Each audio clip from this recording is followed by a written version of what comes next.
Okay, here we are. Hello, friends. Um, I'm afraid that this will be freezing a little, but we'll go for a while. Oh boy, just had a very appropriately perhaps Pluto experience right before starting our session today. Um, my computer died. My computer died, and now you might notice that we are on a different computer, and it was quite fun. I was loading up your charts in the last few minutes and getting them onto this computer, and I think we're okay. Um, but I suspect that we will do better if we're not. This computer's a little bit slower and a little bit less happy with some of the video. So perhaps I won't be. I know that it's already freezing. So let's see if I can just correct that a bit. Um, all right. Okay. So Pluto, Pluto, Pluto, Pluto. Oh my goodness. The planet of death and rebirth. By the way, thank you so much for being so patient and letting me go through my death process last week, which was indeed I was quite ill. So I'm going to cover myself up here because I can that the video isn't so great, and I'm going to show you. Um, I'm going to show you the chart of the moment. Okay, this should help us. And I'm also going to show you, by the way, a beautiful um, a beautiful art project here. Remember how I asked you to do the rising signs? One of our wonderful members did this. Now it's hard to read. It's hard even for me to read, but I just show it to you because she has it hanging in her house, and it's this beautiful color blue, and it's a reminder of this goodness. It's a reminder of all things Aquarius that she's calling in, and I think it's a worthy project for each of you to create some kind of collage or some kind of image that just says, this is what I am here to be. This is what I am here to embody. And I find that just very, very beautiful um, as a reminder. And, the distribution of Aquarius, all those little lovely lines. Yeah. So I'm going to move that over there and just think it's beautiful. And let's, before we plunge into Pluto, our last class. Oh, Pluto, I suppose, is a good planet to do at the end because it has so much to do with a kind of finality and a letting go of an old structure and the birth of a new structure. So, but before we launch into that, let's just take a moment and look at this chart because this is the chart of this moment. And, it's interesting what 2 weeks will do, right? 2 weeks have moved a ton of, planets into Aries and out of Pisces. And it's quite significant. Um, Yeah, and what's interesting is also just to say that I'm noticing this is an old program and this is Pacific Standard Time. So, in fact, I think all these planets 1 hour later are up here, but that's okay. They're all in Aries, and we have this tremendous surge towards the new right now. However, just a couple of hours ago, we moved into Libra moon. So, there's a nice dance over the next couple of days between, how do we collaborate? How do we create relationship? How do we balance and dance together versus like, what do I want to get done? I've got to get it done now. I've got to surge forward.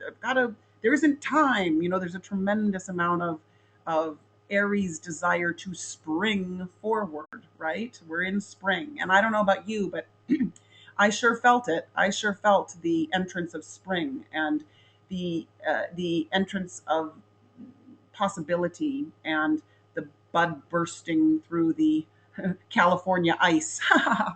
But it is interesting because if you look at this chart, yes, of course, there's the huge dynamic between the moon, which just moved in, but that'll keep moving on. But also Pluto right now is so active, squaring all of these planets. Mars, Uranus, the Sun, and Venus. And that's fascinating given that we're talking about Pluto today, because Pluto is going to ask all of these Aries planets to surge forward in a different way. It's going to require that these planets not be their pure, unadulterated, warrior self. It's going to ask that there is a breakdown of familiar ways of asserting. And Pluto squaring all of that, it asks for a profound amount of surrender. And it'd be interesting, of course, if this chart were the chart of a baby born at this time, because there would be a tremendous amount of tension between the personality driving forward and the personality asserting and the personality fighting, and the desire to shed some of those habitual behaviors that do not serve. So, good. Okay. So I'm trying to think if there's anything else that I want to point out here. It's just mostly and dramatically that these Aries uh, planets are now moving forward, but they're being tempered by the moon and by Pluto. So we will not, perhaps we will not foolishly move forward. Perhaps we will move forward with more power and will and potency. Okay. Um, Good. Now, my friends, we are going to plunge into uh, Pluto.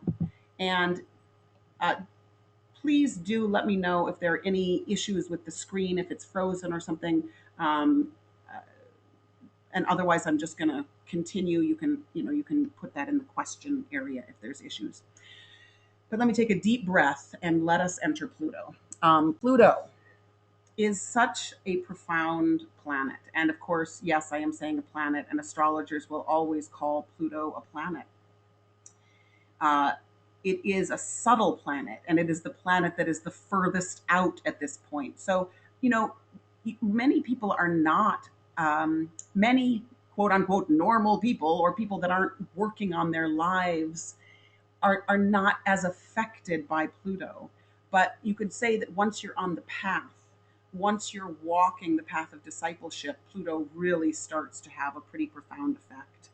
And really, wherever Pluto is in your life, a profound death and rebirth is going to occur. And a profound renovation is going to take place in your life over the long term. So I want to give you a flavor of it, as I always do. I want to give you a flavor of Pluto just by reading you a couple of poems, because it's always nice to feel the quality of the planet before we start the technical aspects. And the first poem that I want to read to you is Lake and Maple by Jane Hirschfield. And I will, after I read it, we'll go back and point out the most Plutonian parts. But as I read it, think about the idea of shedding. Think about the idea of giving of oneself completely, surrendering completely to something larger than yourself. So this is called Lake and Maple. I want to give myself utterly as this maple that burned and burned for 3 days without stinting, and then in two more dropped off every leaf, as this lake that, no matter what comes to its green blue depths, both takes and returns it. In the still heart that refuses nothing, the world is twice born, two earths wheeling, two heavens, two egrets reaching down into subtraction. Even the fish for an instant doubled before it is gone. I want the fish. I want the losing it all when it rains, and I want the returning transparence. I want the place by the edge flowers where the shallow sand is deceptive, where whatever steps in must plunge. And I want that plunging. I want the ones who come in secret to drink only in early darkness. And I want the ones who are swallowed. I want the way the water sees without eyes, hears without ears, shivers without will or fear at the gentlest touch. I want the way it accepts the cold moonlight and lets it pass, the way it lets all of it pass without judgment or comment. There is a lake, Laladed sang, no larger than one seed of mustard, that all things return to. O heart, if you will not, cannot give me the lake, then give me the song.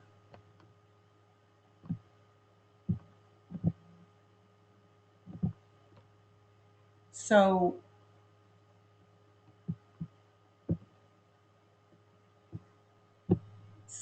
the beauty of that poem is that is a shedding. You know, the image of the whole poem is the lake, is the frozen lake.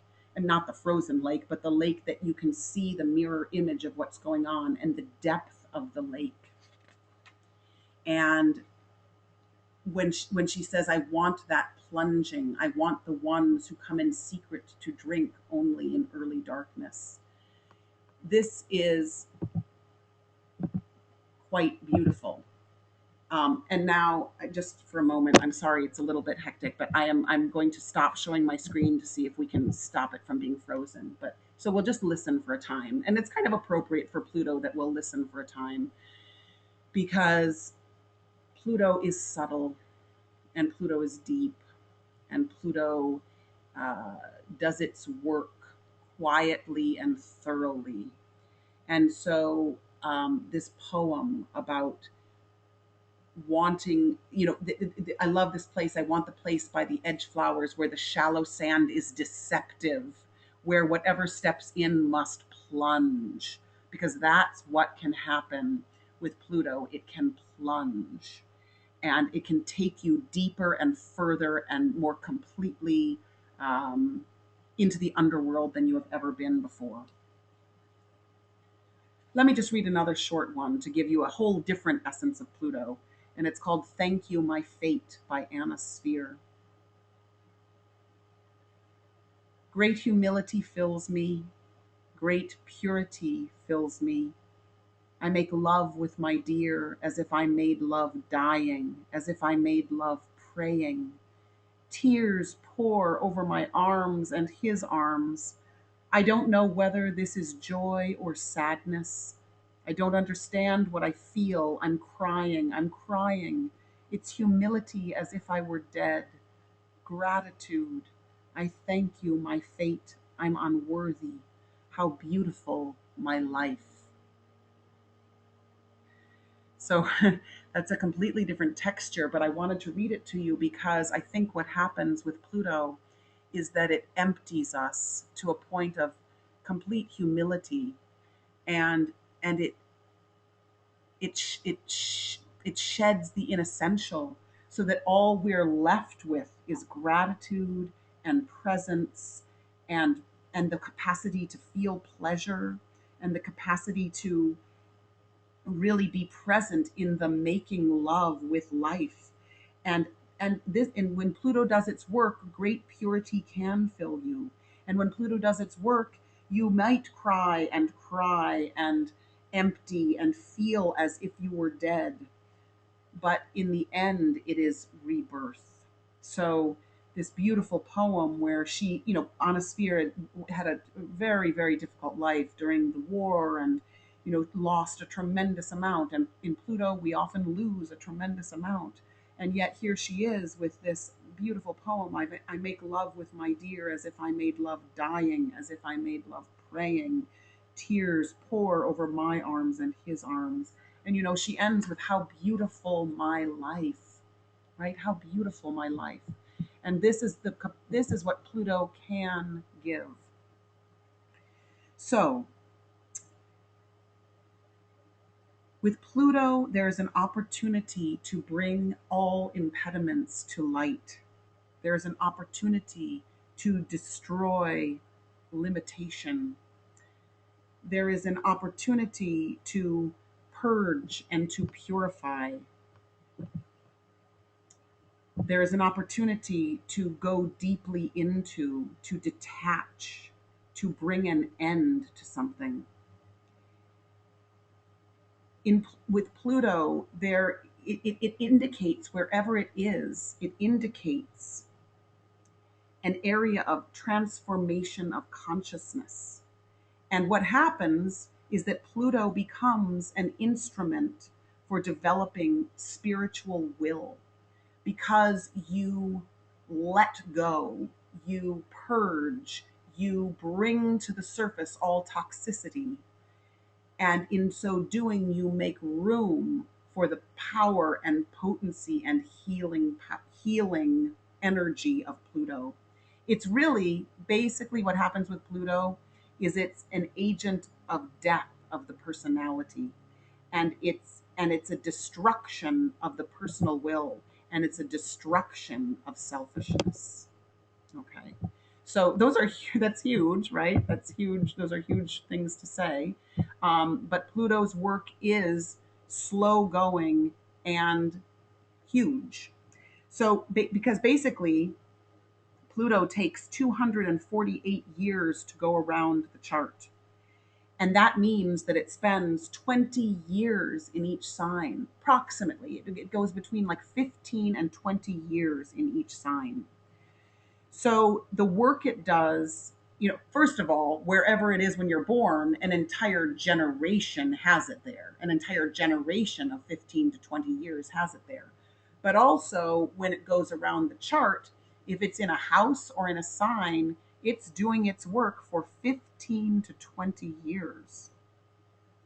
So, whatever house it's in, it asks you to dig deep into the affairs of that house.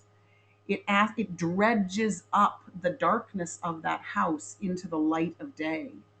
It offers the potential for healing in whatever house Pluto is in. And I suppose I'm going to try to share my screen again, just so that I can show you the glyph for Pluto for those of you that don't know it. And I'm circling right now Pluto. It looks like a little chalice with a circle in it and a cross underneath. So there is Pluto, and you can figure out what house it's in. In Sheila's chart, it's in her third house, which is, of course, the house of communication. So there is a profound depth and intensity to study and communication. So, Pluto is the transformer. Pluto has the capacity to penetrate. It has the capacity to eliminate toxicity. You could even say it's the annihilator. It starts to be strong, but you could say that it's the annihilator. It is the destroyer of old forms, the destroyer of old forms. And so, where Pluto is, we could have Pluto in its negative, in its difficult, in his shadow side. There could be a lot of fear there. There could be a huge desire to control there. There could be a huge desire to destroy there, or not even, or an unconscious desire to destroy there. But ultimately, when I look at Pluto, I look at the area where there is potential for the greatest healing, where there's potential for the greatest death and rebirth. You could say, I'm saying this in a lot of different ways, but I just want to keep, saying it in a lot of different ways. You could say that the position of Pluto indicates where drastic deaths or detachments can occur and where rebirths can occur. And, here's another interesting way to look at it. Pluto wants to control the thing that it's unwilling to integrate. Isn't that interesting? So it wants to control the thing that it is afraid of. It wants to control the thing that it feels powerless under. So at first, Pluto wants to control, but then the greatest gift of Pluto is to surrender. So it can be a tremendously regenerative force. That's what's important to know. It's tremendously regenerative. It's a healer. You can refine yourself with Pluto. You could also say that your pattern gets clearer under Pluto. So guess what? Pluto rules Scorpio, and it also rules Pisces at the esoteric level. So those particular signs have a tremendous amount of Pluto active, and there's a great capacity to get clear under those signs and to overcome the darkness, overcome the being swallowed. Healing is an expulsion of the patterns that don't work. Under Pluto, you get it out of your system. You actually like vomit it up and get it out of your system. So your pattern gets clearer because you get the toxicity out. You you could also say of Pluto that you leave something behind wherever Pluto is, and you might have to let go. You do have to let go. You absolutely have to let go. And you might hate it while it's happening, but you realize later that you are more free and less bound.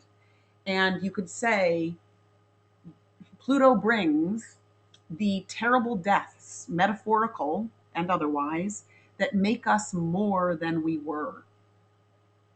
Yeah, I mean, this is powerful stuff we're talking about. um, it's the opportunity to really purify the archetype of who you are. It's the opportunity to envision a rebirth in whatever house Pluto shines in, and for that matter, whatever planets Pluto is touching, there is opportunity for rebirth. And touching is not just conjunct, touching is also trine or square or opposite. There's opportunity for rebirth with that. Pluto helps direct the energy up from the underworld.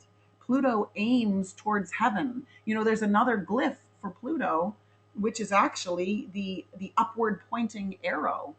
And it lifts the dross up and out. It detoxifies. So you could say in some ways of Pluto that loss is freedom, and that loss of attachment is freedom. So we're not messing around here, friends. You Pluto forces the relinquishment of those things which might weigh the heart down. And Pluto transforms what it touches by exposing and releasing what has died. You're getting the picture, I'm hoping. So, another way to think about Pluto is to say, well, how can I restore the darkness to its sacredness? How can I take what I've been obsessed with and bring it to the light? Yeah. Um, there's a wonderful myth about Inanna. I think it's a Sumerian myth originally, and Inanna goes down into the underworld, and at every gate, there are many gates, and I can't remember the number right now, but there are a number of gates that she has to go through in order to get to the underworld of the underworld. And at each gate, she has to leave something behind. She has to leave behind her crown. She has to leave behind her jewels. She has to leave behind her marriage. She has to leave behind her um, her work. And by the way, yay, one of our wonderful students, Bree, says 7 gates. There are 7 gates, which is perfect also. It's such a powerful number. So Pluto asks us to go through these thresholds and to end up naked, truly naked. And in the Inanna myth, she ends up naked and hung on a meat hook. What an image. But then she eventually gets to come back up above and live her life fully. And there's been a tremendous amount of healing that has gone on. So basically, what has to happen wherever Pluto is for you, and I'm going to particularly focus in this today on the house that it's in. But whatever house Pluto is in, you have to expose the emotional pattern, you have to extract it, and you have to allow for growth. which is no small thing to do. Now, I want to give you I want to continue my ongoing love with Carolyn Casey and read. She's particularly brilliant with Pluto. And I want to just give you a few of her particularly brilliant quotes around Pluto. She says about Pluto, I thought I needed those things, but even though I lost them, I survived. I will never again be snookered into complacency by fearing loss, because what I most feared has already happened. She also says, and this is beautiful, when Pluto is our travel agent, our ticket to heaven includes a stopover in hell. And because the journey is arduous, we don't usually book in advance. Mark Twain reminds us that a real journey is one where halfway through you wish you were home. She also says Pluto brings us to our knees, forcing us to surrender to full feeling. And I will say to you, I am currently under some, very heavy Pluto transits, and this quote is beautiful because this is precisely what I am experiencing. Pluto brings us to our knees. The knees rule Capricorn. Pluto brings us to our knees, forcing us to surrender to full feeling. But guess what? Surrendering to full feeling is a beautiful thing. It's exquisite. It's what we try to protect ourselves from for some reason. And yet, when we are fully feeling, we are fully alive. And I am experiencing the shedding of uh, many habitual ways that I have been taking care of myself or not taking care of myself, which then have allowed for much more pleasure and light and presence and the flow of feeling, not the stagnation of feeling, not the control of feeling, not the precision of feeling, but the surrender to the full feeling. Also, Pluto says if you want to get out, leave now. If you stay, admit that you love life with no half heartedness. Because wherever Pluto is, you are committing to a healing journey. And we could finally say, with Carolyn Casey, well, she says, once we have been to the underworld, the pain of others no longer separates us from them. Sometimes we're in experiences if we haven't really felt our own pain, where the pain of another is just too much and we can't go there and we feel separate and we feel isolated and we feel like I can't enter that pool. But if Pluto has done work in your life, it destroys the boundaries of separation, and it recognizes that we are all in this ocean of full feeling. And I guess I'll read one more gorgeous quote where she says, our mission says, whatever I'm doing in the world, whatever my profession, that is my cover. I'm really an undercover agent for Pluto, for transformation of my own life, the lives of other people, and of the larger social world. So this is a real emphasis on Pluto as a tremendously healing planet wherever it's touching. So, of Pluto, it could be said that it's not sudden, it clears debris and it clears blockages. We're starting to get a sense of this. I also, when I used to talk about, I used to read a poem with Pluto that I don't have, but I'm thinking of it now. And it was a Rumi poem, and some of you probably know it. And it was about a cook who would cook this, was cooking a chickpea, and the chickpea kept on trying to leap out of the pot. And the cook kept sticking it back in. And the chickpea says, why must I be boiled? And Rumi, the voice of Rumi, and the cook basically says, you are being fully flavored. You are being you, this cooking is making it so that your life is delicious and rich and textured. And Pluto is a bit like being boiled in the pot and being under a fair amount of pressure and being asked to let go of a tremendous amount. So let's then go ahead and look at where Pluto, Pluto in each of the houses. All right, let's take a look at that.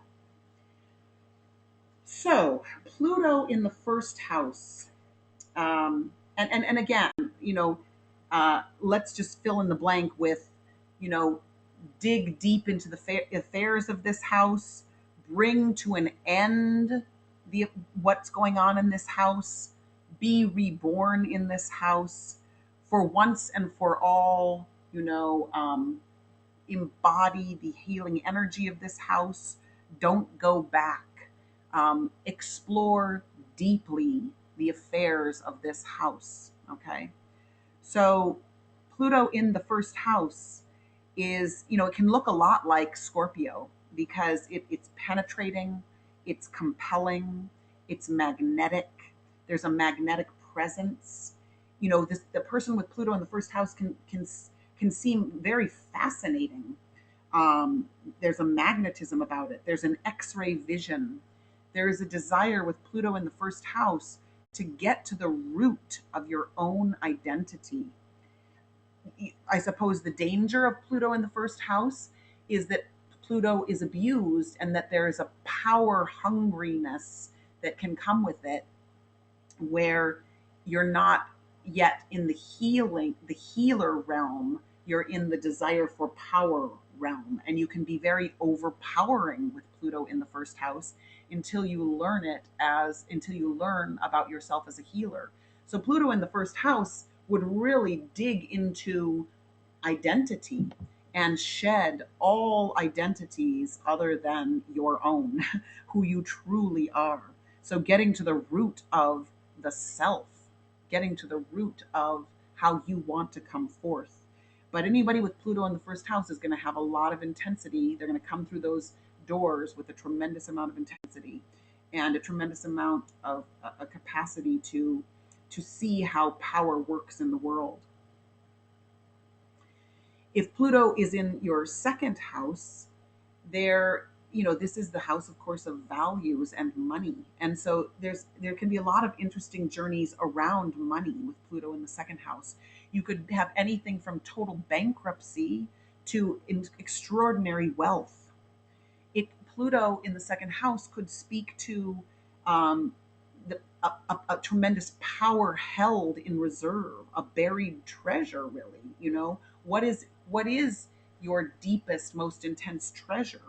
It could indicate great wealth. It could indicate being completely wiped out. It could indicate lessons around money where there is loss of it so that you recognize what is truly valuable. So, and sometimes there's a danger with Pluto in the second house of financial dependency because you lose it somehow. You lose that money and you don't know yet how you have not gone through the healing process of investing in what is valuable so that then you can generate money from that place. So, you could also say of people with Pluto in the second house that they can sometimes be very fascinated or obsessed with money and or with those people with money. So there's a tremendous investigation and an in-depth examination of what is valuable to you when Pluto is in the second house.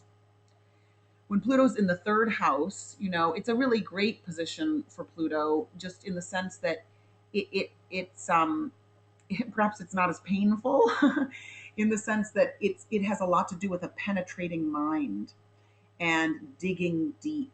And yes, you can have obsessions and you could circle around certain thought obsessions with Pluto in the third house. You could get caught in thinking about the dark, but the capacity here is to research, to dig deep, um, but to not teach with a kind of all knowing, all powerful quality, to not be the one that knows it all in a way, to not be overwhelming with what you know, or demagogic with what you know, or insistent, but to let it be a journey into um, well, really into the heart of knowledge.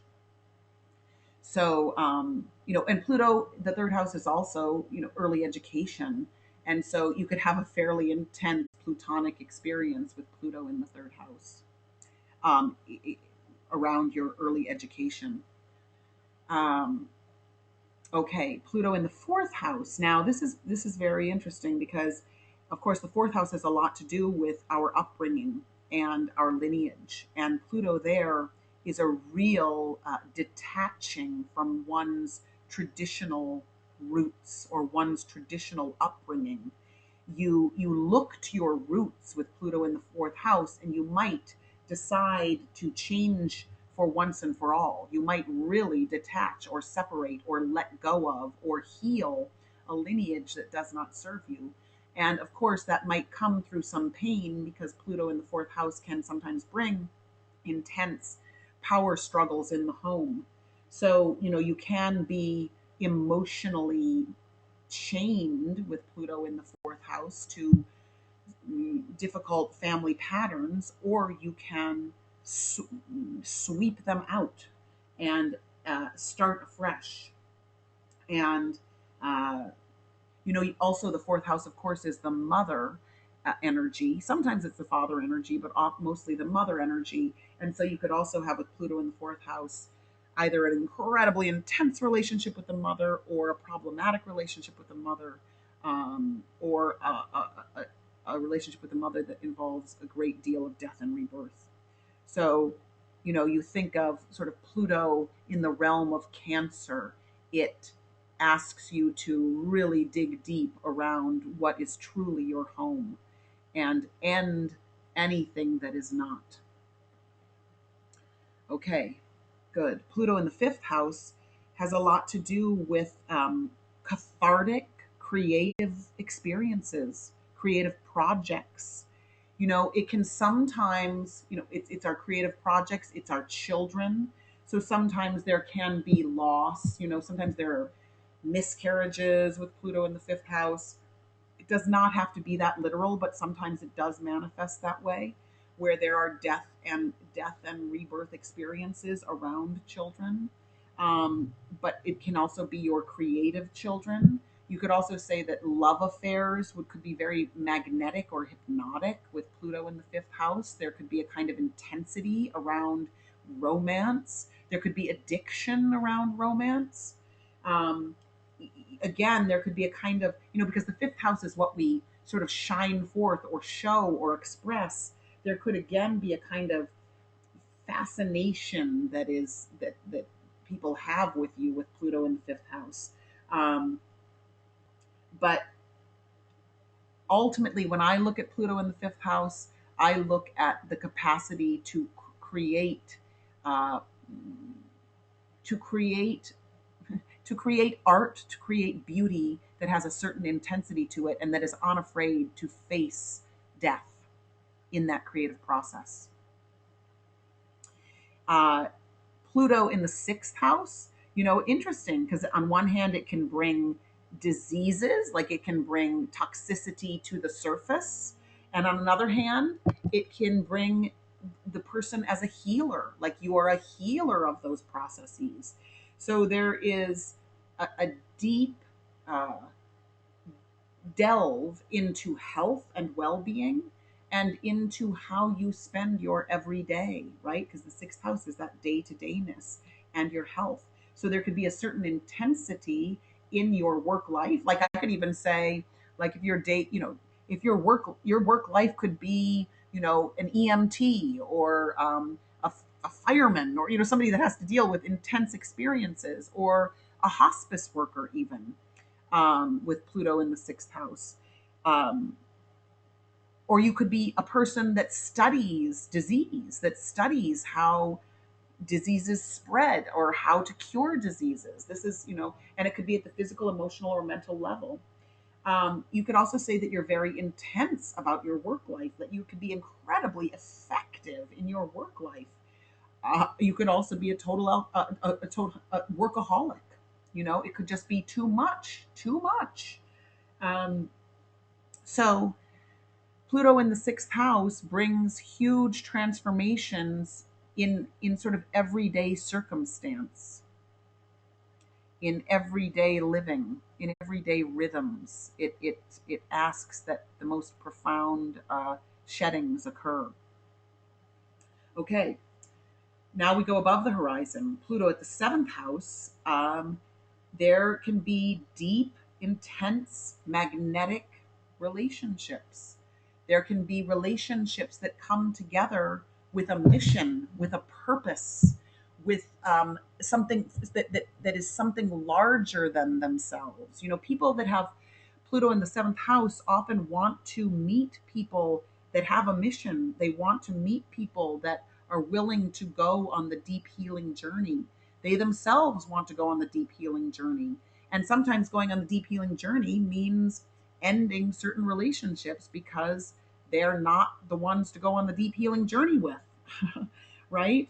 So there can be detachment in partnership and relationship. There can be profound major endings in relationship, but all for the good of the most healing, new, deep relationships to occur. So, tremendous intensity and tremendous will to forge right relationships. And, you know, on one hand, you could say that you could be a powerhouse in the realm of relationship, and on another hand, you know, there could be abuse of power in relationship or cruelty in relationship. I mean, giving you the whole gamut here, you know, because an unevolved person with Pluto in the seventh house could really abuse power in his or her relationships. So um, you cannot escape intensity, however, with Pluto at the seventh house. Pluto in the eighth house, it will eliminate. You know, it's like having double Pluto or double Scorpio. You know, you will eliminate psychological and physical poisons. There will be experiences. There will be experiences of death followed by renewal. You know, there will be, and you know, perhaps it can be an in-depth plunge into the realm of the occult, so you understand death in an entirely different way. That death is really freedom into new life, but um, it's also, you know, it's very much about a long, slow, steady process of endings and then getting new life flowing. You know, Kundalini experiences are really connected to Pluto in the eighth house. Intense sexual experiences, intense magic experiences. You know, this goes along with the realm of the occult. But there can be misuse of money, misuse of sexual energy, misuse of sexuality. Um, so there are big metaphorical deaths in the life and psychological deaths and big healings that come through those deaths. And you really want to pay attention to how you wield power and how you use money and how you are intimate when Pluto is in the eighth house. You know, you can feel this. There's a tremendous amount of responsibility that comes with Pluto. Pluto brings in the first ray, which is the ray of will and power. So you need to learn to use Pluto well, because otherwise there's an abuse of power. Otherwise there's a misuse of power. But if you can learn to use Pluto well, then wow, then you have tremendous potency, tremendous will to the good at your disposal. And think about that. Wherever Pluto is, you have the capacity to call in will with a capital W to lift and heal the affairs of that house. You know, you have the capacity to bring your will to marry with the best of that house. So you know, you have the, you know, where, you know, as wherever Saturn is, you have mastery there. Well, wherever Pluto is, you can heal there. You can heal yourself there, and you can heal others there. Yeah, so that's so important to hold, because I know that what I'm saying so far is there's a tremendous amount of, you know, there is a heaviness to it, but there's also such capacity for surrender and redemption and light and flow and healing. Okay, so Pluto in the ninth house, you know, basically what can happen. is that you can be with Pluto in the ninth house. You might be raised in a particular religious or spiritual tradition, but guess what happens? It could bring that to a crashing halt. You could totally end one worldview and start another. You bring intensity to your dreams. You bring penetration to your dreams. You bring a desire to understand power in the world. I would imagine that some politicians have Pluto in the ninth house because there's a great desire to bring healing to one's worldview and to make the world a smaller place by understanding everyone in it. And certainly the ninth house has a lot to do with our spiritual path. And so Pluto would bring in the ninth house would bring a spiritual path that was full of transformation. Um, there is, yeah, there's a basically it can bring a death and rebirth to your vision of what is possible, and that's on the spiritual path. That's in your, the way that those are the big dreams that you have in the world, but it brings a death and rebirth to your biggest vision. And it brings, you could also say it would be a very magnetizing, intense, transformative teacher. You could be that. You could attract those kind of teachers into your life. You could also attract teachers that misuse power. You know, but you could, using what I just laid out, you could be a tremendous healer on a global level by bringing the toxicity of how we treat one another or how we allow our religions to be separative.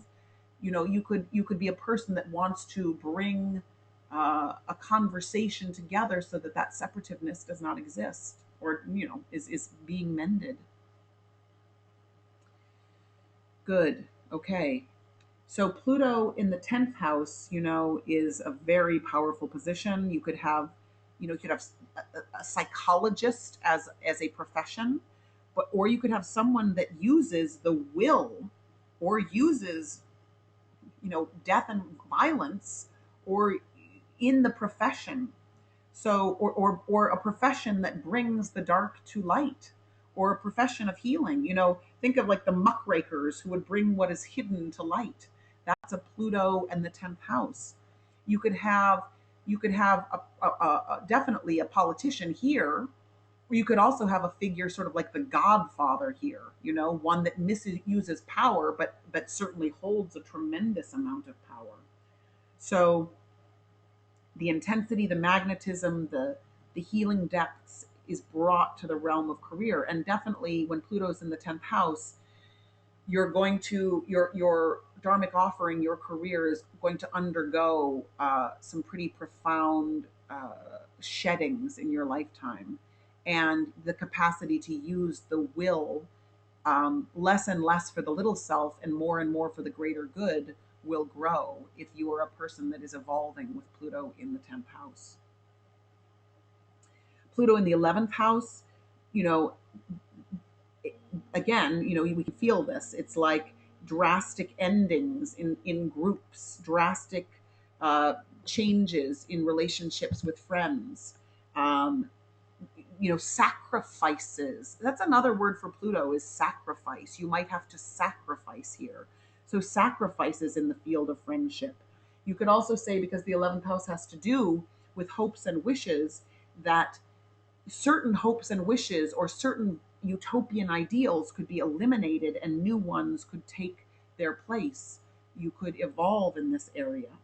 So there could be an intensity to the friendship and a loyalty in the friendships, or there could be power plays in friendships, uh, and real dramatic and drastic endings. Pluto brings drastic endings. So in the realm of community, it can bring drastic endings. In the realm of community, in the realm of relationship, it can bring drastic or final endings. Like Pluto has the capacity to be final, to say that's that. We're moving on. I'm detaching. And then Pluto in the 12th house, this is really ultimately a position of the inner healer. And but it brings an end to karma. Karmic cycles are brought to an end. There's often the final sacrifice. You pay your debts. There can be a tremendous amount of intensity in the subconscious and unconscious realm, because the 12th house rules all these areas of seclusion, prisons, hospitals. There can also be intense experiences or power plays in these areas, depending on how the life goes. One hopes one doesn't end up, in prison in a power game. But you could say that Pluto in the 12th house could bring that. So, but there's a tremendous capacity to transform what feels hopeless, or to transform from the victim to the savior with Pluto in the 12th house. Yeah. So good. That's that's a glimpse of Pluto in each of the houses. And I do want to look at Pluto in relationship to some of the planets. But let's just take a look at and you can, if you have questions at this point, please feel free to type them in. But let's just take a look at a couple of charts here. Let's look at the fact that yes, here Sheila has Pluto and in the third house. So there's just the penetrating mind, the healing through what is studied, the desire to study third house. Healing matters, the journey of healing, um, the desire to write about or study or facilitate healing. So that's Pluto third house. And it's sextile Neptune.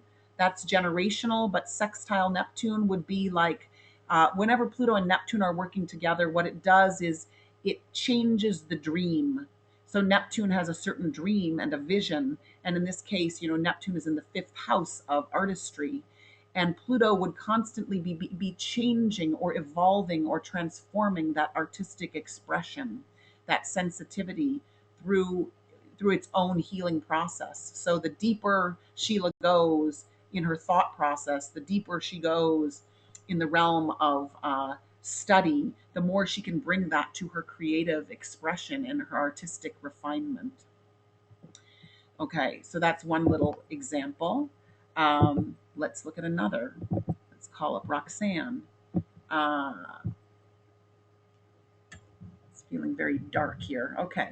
So Pluto here for Roxanne is in the second house. Yeah. And this is very powerful. Look at this combination. I want you to start imagining what you might say if I didn't continue to speak here, because look for her, Pluto is exactly conjunct Venus. So this is a this is dramatic in the sense that if Pluto is asking Roxanne to look at what is the most deeply of value, what is the buried treasure, what is the truest, most secret, hidden treasure that is valuable in her life. Pluto is asking her to look at that. And it's asking her to look at that through a process of dying to what is no longer valuable, because Venus is a planet of value as well, and Venus is what is soul satisfying. But what for Roxanne, this is going to be a life of discovering what is no longer soul satisfying, and digging. It's like a constant digging deeper. Can you feel that? Can you see that? How it's like how uh, it's a journey into the underworld. It's a this is requiring her, this is a message requiring her as one of her primary examinations to go as deep as she possibly can, psychologically, spiritually, uh, into the realm of the light that is at the center of all things, because the light that is at the center of Taurus, which is the second house. So that's, and for people that are less evolved, Pluto Venus, this can be quite dramatic. This can be like death to to what someone who you love. This can be, it doesn't even have to be somebody that's less evolved, but I could say that for someone that's less evolved, it could be like, I kill what I love, right? I kill what I love. But for anyone, it could be a loss of love, or it could be a loss of a necessary disconnection from something that is loved.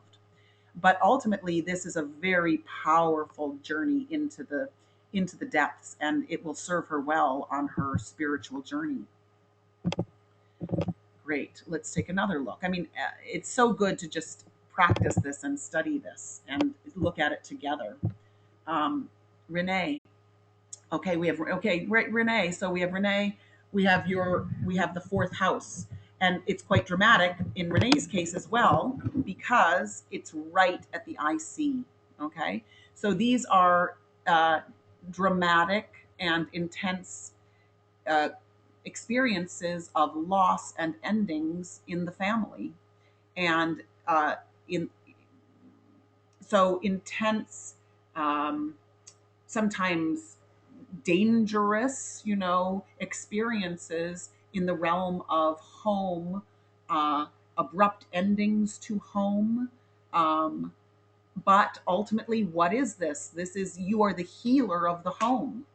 You know, you have the capacity to heal the depths of your lineage and bring this agent of transformation into your very own home, whatever you build. Um, and there's an interesting opposition, of course. Whenever Pluto's at the base of the chart, there it is at the fourth house, it's going to be opposite the midheaven. So here Renee wants to drive forward as the pioneer, but in order to do so, the healing work of your foundation, the bringing all that wants to be brought to light around your lineage, all of that is part of what will allow you to do the pioneering that you want to do.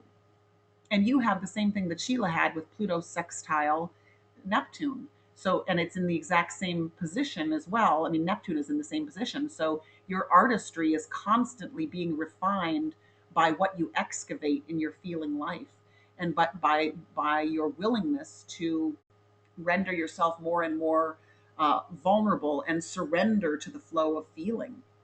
Yeah. Because look at this. This is also interesting, everyone. She also has Pluto square Mars. And Mars here is in Cancer. And remember, Mars in Cancer is about like the mama bear that protects her own. And there can be a kind of reactivity with that, or a kind of like, I'm going to really rigorously, carefully protect those that I choose to protect. And that's powerful. But Pluto is also going to ask you to open up that circle of protection in a way, and we can talk more about this. But it's going to it's asking for a conversation with your warrior self, that the warrior self surrenders a bit and doesn't have quite the same kind of fight that it might have if you surrender to a flow of feeling here. So Pluto fourth house, it dramatically changed the home life. It dramatically changes the whole relationship with mother. It dramatically changes how you relate to your own feeling life. And the fact that she also has Saturn there is saying like, gosh, it's not easy to feel the feelings, but it's absolutely necessary and absolutely healing to do so. These are just little snapshots. Okay, I'm going to do a couple more, and then we'll look at more the aspects. So Mary Jo, um, oh wow, gosh, we have some pretty dramatic Pluto stuff here, don't we? Mary Jo has Pluto right at the ascendant. And by the way, we just recently learned that Mary Jo had the wrong time of birth. It was off by an hour, and which gives her Leo rising. So this is kind of significant. So Pluto on Leo rising, that's what I would look at. I wouldn't even look at it so much in terms of the 12th house. I would look at it in terms of the fact that it is on her ascendant. And here she is as a 29th degree Leo rising. So it's all about identity.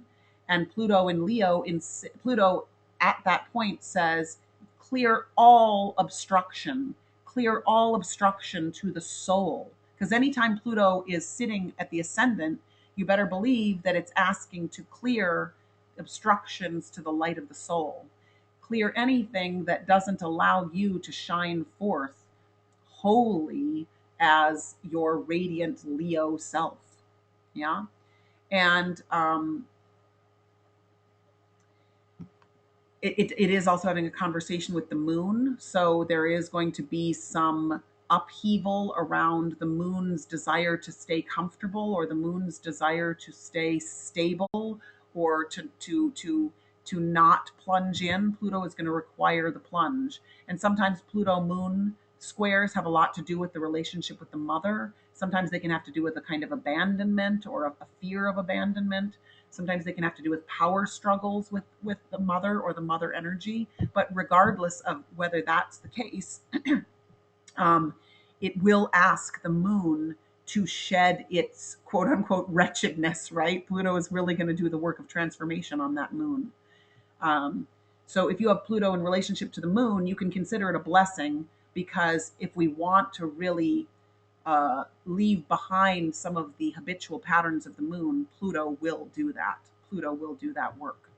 So there's an incredible amount of intensity here. There's artistic intensity. There's the intensity of the project, the expressive self. And she wants to use this in a powerful, healing, creative way. Um, okay, let's see. Somehow okay, Kelly. Let's do one more, and then we'll look at some more as we look at the aspects. But here's Kelly, and Kelly, here you have it. Interestingly, Kelly, I'd read it in the 11th house. What I would like to point out for you about Pluto is yes, it's in the realm of hopes and dreams, and the transformation of those, and the healing of communities, and the healing of friendships, and the certain dramatic endings of friendships. But I also want to point to what I consider almost more important, which is this relationship. Pluto is trine the sun.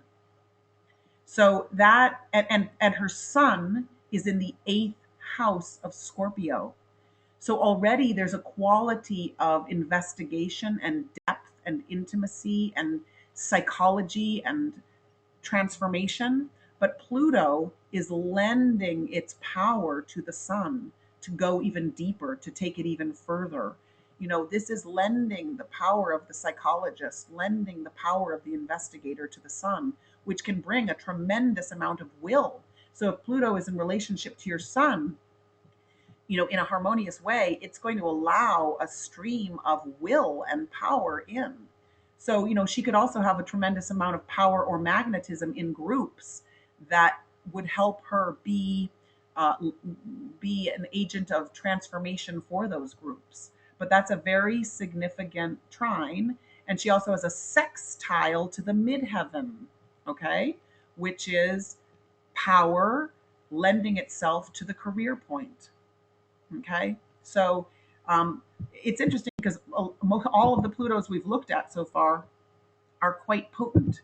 I guess perhaps there's not a Pluto that isn't potent, but some of them are, more potent than others, and this is for sure. Now, I'm just going to pull up Jody's, but as I pull up Jody's, what I want to do now is I do want to take a look. I want to start to speak about some of the aspects, okay? And so, some of the aspects here. And by the way, it is interesting because I will say that in these 10 weeks we have covered almost all of these aspects, because with every planet we've looked at the aspect to all the other planets, and now we're at the last planet. So in a way this is a kind of review, but excellent to have it as a review. So and by the way, I'll just point out, look at in Jody's chart, she's got Pluto basically conjunct the sun. It's 9 degrees away, but I would still consider that a conjunction. So here again is this powerful, powerful Pluto in the 12th house of healing, and bringing all the subconscious and unconscious and all of that to light. And yeah, that's a pretty potent combination there. Um, So this is, I don't, this is a lot to do with either religion and spirituality, or medicine and healing, the sixth house, 12th house. Okay, so, but let's talk about Sun Pluto because Jody has it right there. So basically, with Sun Pluto, a conjunction of it for sure, and also a trine, there is really the purging of the little ego. There's the capacity to shed the little ego, to shed the little self. There can be dangerously an empowering of the personality, but it doesn't have to be dangerous if that empowered personality is used for the good. Definitely with Pluto and Sun, it eliminates what is in the way of self-expression, because the Sun has a lot to do with self-expression. So again, it's like this death of whatever eliminates the fullest solar radiance. Of course, it can be ruthless. It can have a power complex. It can force people. You can have encounters with death with Pluto Sun. But the opportunity is to cleanse, to shed, to heal, to purge, to detoxify. But there's a tremendous amount of intensity wherever, if Pluto and the Sun are having a conversation. And again, if it's square or opposite, it's the knock on the door saying, let me have some more say in this. Let me have equal say. Let the will come in and talk to this planet a bit more, Um, don't don't shut me out. I want to allow, I want this power of will, I want this energy of will and power to be able to pour through. Okay, if the moon and Pluto are doing a dance, it really has to do with a regeneration of form, and it really has to do with the death and rebirth of the form, because the moon has so much to do with the form, and an end, as I was saying before, an end of your old habits. They're put to death. It's really a very psychological position when Pluto and moon are connected. There can be a memory of old incarnations when the Pluto and moon are connected. You could bring the past to the light. This could be also a version of Renee's Pluto in the fourth house, because the moon rules the fourth house. So, you bring the past to light. You eliminate those lunar limitations. It really is good for ending the habitual behavior. You could also say with Pluto moon, diseases can come to the surface. Death, it can be connected with female relatives, mothers, sisters, grandmothers. There can be sometimes abandonment or separation from women in general. Sometimes there's the dark mother, the mother complex. You can see how these come about, right? Because Pluto can be so intense and can be so power centered. But the great gift in it is to end the old patterns so that feeling can flow, or end the old patterns so that the form does not rule the day, that instead the spirit rules the day, or the soul rules the day. So, yeah, a real capacity to regenerate there. If Pluto is connected with the ascendant, it's what I said, it's the elimination of all the obstacles to the achievement of your soul objectives. And you can really be, I suppose, on a negative aspect, again, because the ascendant can be with how we show up in the world. You could be identified with your own love of power, but you could also be identified with your healer self. So, it's a good thing. It's an intense thing, but it's a good thing if Pluto is near your Sun or near your ascendant, because you're going to have a life of eliminating obstacles, and a life where you could embody a fair amount of intensity and penetration, which could be a teaching or healing agent for others.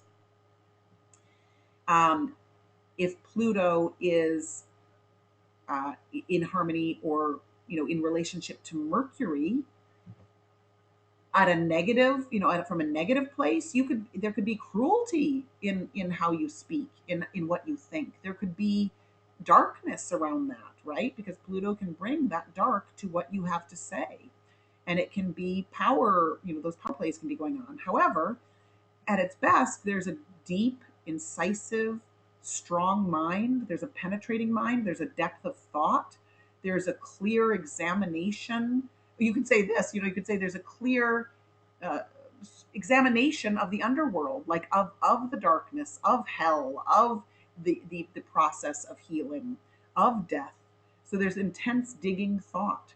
I just did a chart for someone today, and we were looking at the fact that Pluto in the heavens has been squaring her Mercury. And her Mercury is very strong. Her Mercury is in Aries, very, very outspoken.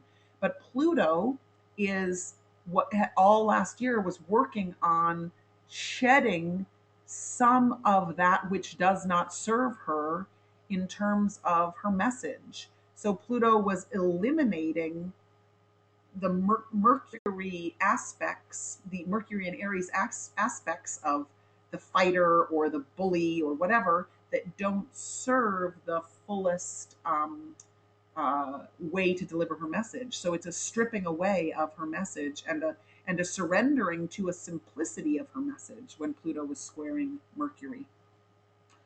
And if Pluto is squaring Mercury in your chart, there's a desire for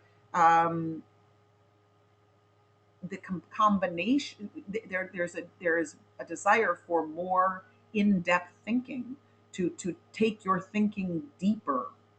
Okay, good. I'm going to bring up another chart as we're talking. Um, Good. So now let's go to Venus Pluto. Venus Pluto we were talking about with Roxanne, right? So it's really it's it is loss and love, or it is fatal attraction, or it is profound irresistible attraction. And in Roxanne's case, it could be profound irresistible attraction to what is truly valuable, right? You can have low attractions, or you can have deep penetrating attractions, and it can intensify. Venus rules the ajna center, right, which is this seat of intuition. So it can intensify that position. It can intensify the power to penetrate with the intuition. But there will be endings to our old ideas, to the limitations of love. Like if we say, this is how much I can love, or this is the only person I can love, Pluto will ask you to look at it otherwise. Yeah. So, it's interesting just even to bring up Jill at this moment, because Pluto is in the seventh house. And I also believe Bree has Pluto in the seventh house. And so Pluto in the seventh house is similar to this Venusian quality, because Venus rules the seventh house. And so it is asking that there is a letting go of the relationships that don't serve. And there is the danger of being overpowered in relationship. So, what one has to do is bring one's own will and healing self to full presence in the relationship, so there can't be abuse of power there. There's also the capacity here to forge profoundly deep, healing, intimate, loving relationships. And that's the case of Pluto in the seventh house, as well as Pluto conjunct Venus. So, it's interesting to look at both a Venus house and, Pluto in relationship to the planet. Um, I will also say that, like, just before I move on to the next planet, like in Jill's case here, another square here is between Pluto and her midheaven. So, I would say that there's work to be done in the realm of relationships, so that she can freely give her inspiration, so that she can set herself free in the realm of career, so that she can have this optimism and forward moving. And perhaps also powerful relationships will want to work well with her midheaven. They're asking to be let in, like these powerful relationships that have a mission are knocking at the door of her midheaven and saying, what are you dreaming? Because I'll help you. These powerful relationships will be of assistance there. Okay, good. Um, and by the way, many of us, have this Pluto Uranus conjunction in some way or another. They sort of hung together for quite a while in the 60s. And this is a real renovation, a real radical combination, where there's reinvention and transformation together. And for Jill, it's in the realm of relationships. Okay. Pluto with Mars, these are two very potent planets. They have a lot to do with ambition and drive, and there could be an intense sexual aspect with Pluto and Mars together. There can be a driving, instinctual activity. There can be at a lower turn of the spiral, there can be brutality. Definitely, if there's a force where things are eliminated from the system because the force comes through Mars. So this can bring the death of desire. This can bring the death of the personality because at a certain level, again, Mars is connected to the personality. And when I say the death of the personality, what I really mean is anything that which stands in the way of the fullest soul self-expression. um, it can also be, think about this, Mars can sometimes be very selfish, and it can bring the sacrifice of selfishness or the termination of a separative life. So there's tremendous power with this. There's a fusion of will and desire with this, right? Um, and here it's interesting because just calling up Jane's chart, here there's a really interesting dance between Pluto and Mars. They're square one another. So Jane has what Renee had, in the sense that there is a death and rebirth in the realm of home, in the realm of what home is for you, in the realm of uh, there's tremendous healing. You could say there's tremendous intensity in the family life. Like the family life could be beautiful, but there could be tremendous intensity in it and a tremendous focus on it and a tremendous healing capacity through loss in that area and then rebirth in that area. But I would say here, there's something about the fact that Jane's Mars is behind the scenes. It's got a tremendous drive for knowledge behind the scenes, um, but Pluto is perhaps asking for some of that behind the scenes quality to breathe in Pluto's will and power, and, you know, perhaps share some of what is uh, done behind the scenes in a more messenger way with Gemini rising. So, but there is definitely some battle here between desire and will that goes on, but there's a great capacity when they're working well together to have a real unstoppable forward momentum. And again, there's a really nice, it looks like there's a really nice sextile here between Pluto and Mercury. So that makes for a really penetrating mind.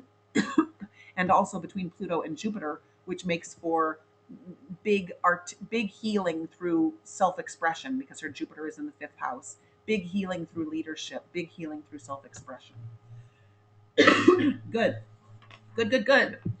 La la la, Pluto, Pluto. Okay. It's so funny that I don't know what's wrong with the screen, that why it's so dark, but it is funny that it's dark with Pluto, I have to say. So now let's go on and look at Florence here. Or let's also look at Jupiter in relationship to, I mean, Pluto in relationship to Jupiter. Um, huh. There's something wrong with this chart. When I added it, there was something wrong with it. Florence, we'll have to come back to you because this is not your chart, and I don't have your chart because I switched computers. So I promise to come back to you in private. Okay. um, but here's Elizabeth, but let's talk about Jupiter and Pluto. Jupiter and Pluto together is the second ray and the first ray together. It's big love and big will. It's how you grow. It's this beautiful thing about how you grow through elimination, how you grow through regeneration. Oh, it's so perfect. Isn't the world cooperating with us? Look at this. Here's Elizabeth with Jupiter trine Pluto. Okay, this is just synchronistic. So basically, this is big healing through crisis and purging. It's growth and death go hand in hand when Jupiter and Pluto are together. Growth and death go hand in hand. It's the contrast of the heart with this power. But it can have to, when they're working well together, any loss leads to understanding and wisdom.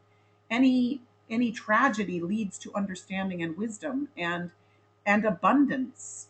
And it's a realization of love through a letting go and through death. So this is, whenever Jupiter and Pluto are working well together, it's big healing. And I could say there's big healing here through her own coming to know herself with Jupiter in the eighth house, her own intimate journey of self knowledge, lending itself to power and potency within the group. But she, with Pluto in the 11th house, there can be power struggles within the group, or there can be an intensity within the group that has to be navigated and balanced as she comes to deeply know herself. So there's huge healing possible, um, and there are huge transformations possible within the group. um, Good. Okay, I'm gonna just keep going with this and see if we have any luck with other charts. Now let's look at Saturn and Pluto together. Um, no, it looks like the buck stops here. Saturn and Pluto are not connected in Cecilia's chart. But so Saturn and Pluto, um, these are powerful. Let's see. Yeah, I was doing a chart earlier today for another person who had Saturn and Pluto right at his Leo ascendant.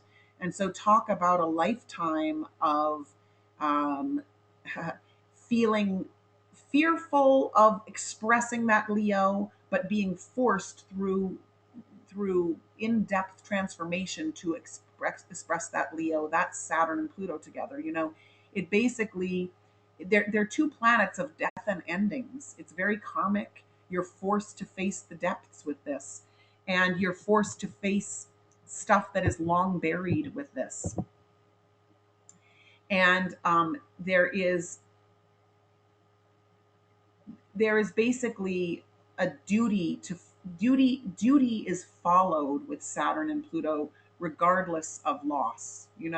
Like there's some interesting combination of power and potency, and following the rules. And Pluto will break up restrict the restriction of Saturn. It will break up the restriction of Saturn. So it can sometimes be very painful to have Pluto and Saturn working together, but it also does a tremendous amount of work when Pluto and Saturn are working together. Um, I'm going to keep this one up here because we're going to look at Pluto and Neptune in harmony. But let's look at just Uranus and Pluto. We talked about this when we talked about Uranus, and I just talked about it as well in Jill's chart with Uranus conjunct Pluto. It's radicalism.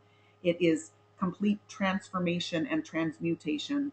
It wants to take what's in the underworld and bring it to the light of the heavens. It wants reformation to occur, or reinvention to occur, by addressing the darkness, really. So um, it just brings on radical transformation from the lowest to the highest and the highest to the lowest. And then finally, Neptune and Pluto. Basically, Neptune and Pluto, and here's where Cecilia has Neptune and Pluto. A bunch of you have Neptune and Pluto in connection, and she has a very strong sextile. Basically, it says, look, there can be no transcendence without scouring the depths. And if Neptune wants to go high and transcend and bring love, but Pluto says first you go deep, and you come face to face with your own shadow. But a sextile lets you do that more gently and more easily. Um, and it's definitely a death of glamour, and there's definitely a relationship between death and loss and transcendent love.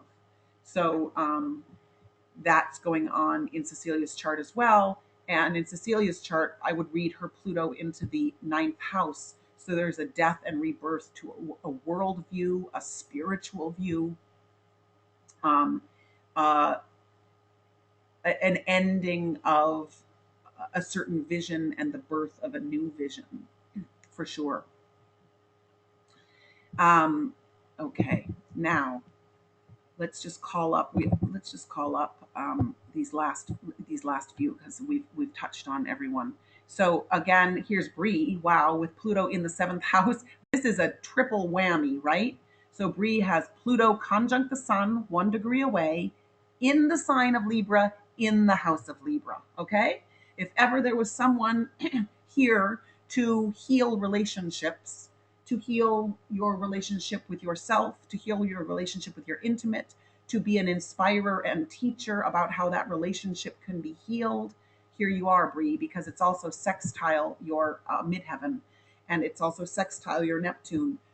So this huge process of transformation and healing in the realm of relationship lends itself to the vision of what's possible and lends itself to inspiration. But there are profound endings in the realm, and profound endings to, I would say, over accommodation, losing oneself in relationship. Pluto moon, Pluto sun will ask you to bring an intensity, the intensity of the powerful personality to relationships. So that's a quadruple whammy there. um, Av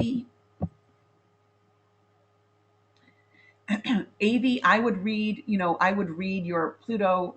I would read your Pluto both at the IC, but definitely the capacity to penetrate, to have a depth of thought.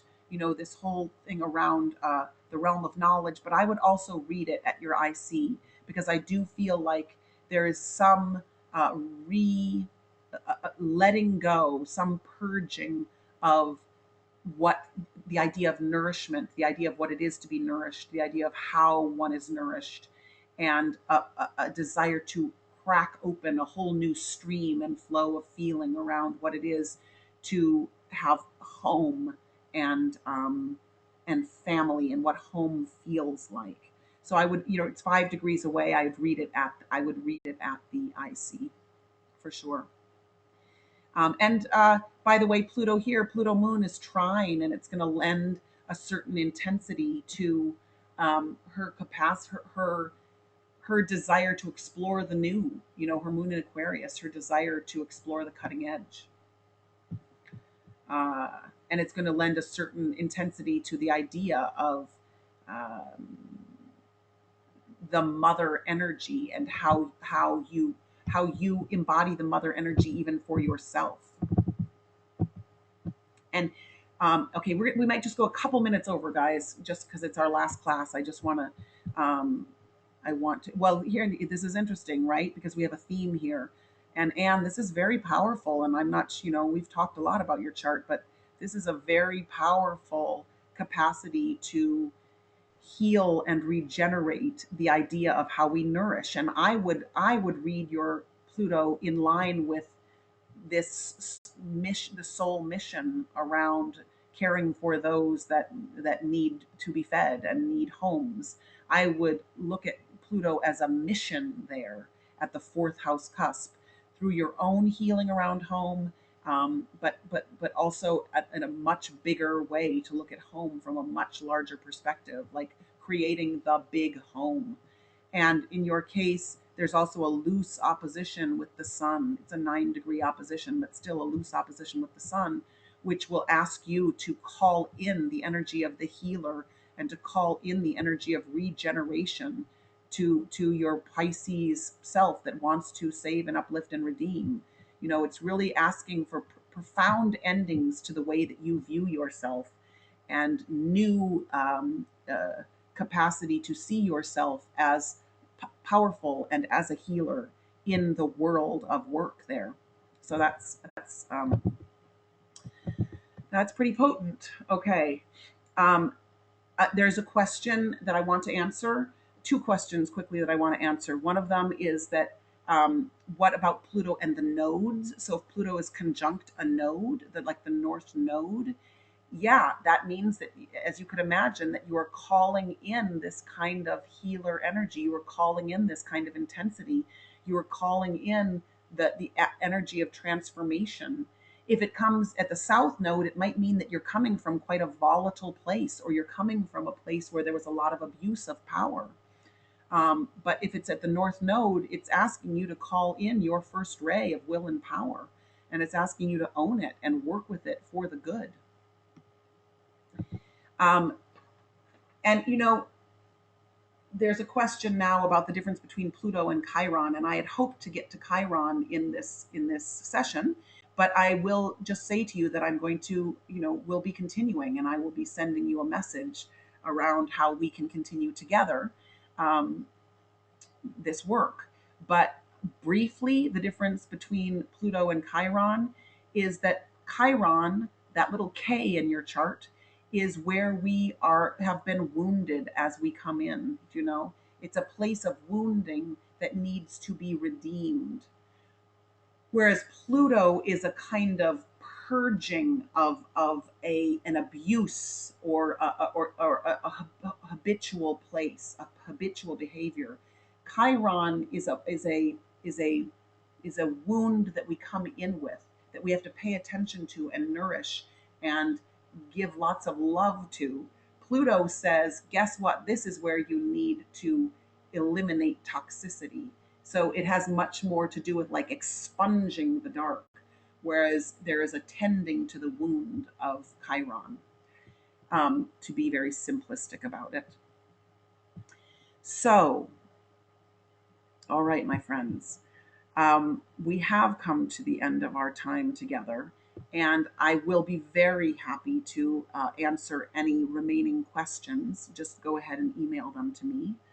I have so deeply enjoyed our this journey, and I have learned a lot, and I have felt your attention and your love and your presence. And um, let's discuss how this can continue because we've just begun, and I am eager to explore the depths with you, and that is certainly a Pluto phrase. So huge gratitude to you and huge love to you. And let's just say that the journey will continue and we'll be in touch.